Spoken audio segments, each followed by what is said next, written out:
शव यात्रा जीवा पूर्व निश्चय थरे पढ़ी नियंतु।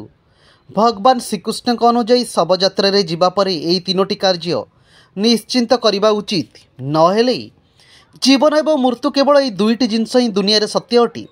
भगवान श्रीकृष्ण अनुजाई मर्त्य जन्म होउतिबा प्रत्येक व्यक्ति दिने ना दिने निश्चिंत मृत्युवरण करेंगे।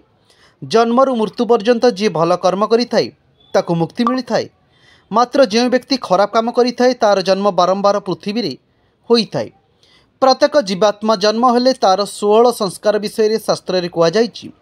मृत्यु परे अंतिम संस्कार करिबा अत्यंत महत्वपूर्ण होइथाय। जो व्यक्तिर मृत्यु परे अंतिम संस्कार हुए नहीं सेही व्यक्तिर आत्मा को मुक्ति मिल पारे नहीं एवं सेही आत्मा प्रेतात्मा आकार रे घूरी बुली थाए। गरुड़ पुराण रे अंतिम संस्कार संबंधी सब नियम को भगवान श्रीकृष्ण वर्णना करिसेंती, जाहाको मानिबा जरूरी अटे। एही समय रे किछि नियम को पालन करबा उचित। जो व्यक्ति कौनसी शव यात्रा रे शामिल होइथाय ताको पुण्य प्राप्ति होइथाय।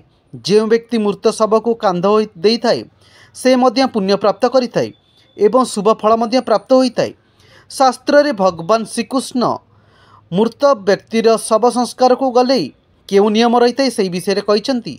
भगवान श्रीकृष्ण गरुड़ पुराण रे कौनसी व्यक्तिर शव यात्रा रे शामिल हेबा एवं कांध देवार किछि नियम विषय रे कहिसेंती, जाहाको प्रत्येक व्यक्ति जानि रखिबा उचित।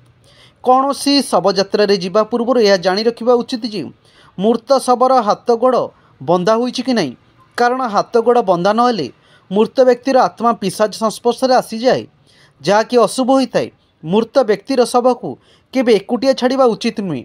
एपरि करिबा द्वारा सेही प्राणीर दुष्ट यूनि रे दुर्गीत होइथाय। जदि गाँव रे काहारी मृत्यु होइछि एवं आपण कांध देबाको जाउसंती तेबे खुशी रे भोजन करिबा उचित नुहे। निज इच्छा अनुसार भी भोजन करिबा उचित नुहे, नचेत यह द्वारा नरक प्राप्ति होइथाय। आखपाख कौनसी शव यात्रा आसी स्त्री सहित सहवास करिबा उचित नुहे। यह व्यतीत कौनसी व्यक्ति जदि ब्रह्मचारी अटी तेबे ताको ध्यान रखिबाकू पड़िबो जे से केवल निजर माता पिता एवं गुरु को कांध देई परिबो। अन्य कौनसी व्यक्ति को कांध देले तार ब्रह्मचारी व्रत खंडित होइथाय एवं पुण्यकर्म मध्य नष्ट होइथाय।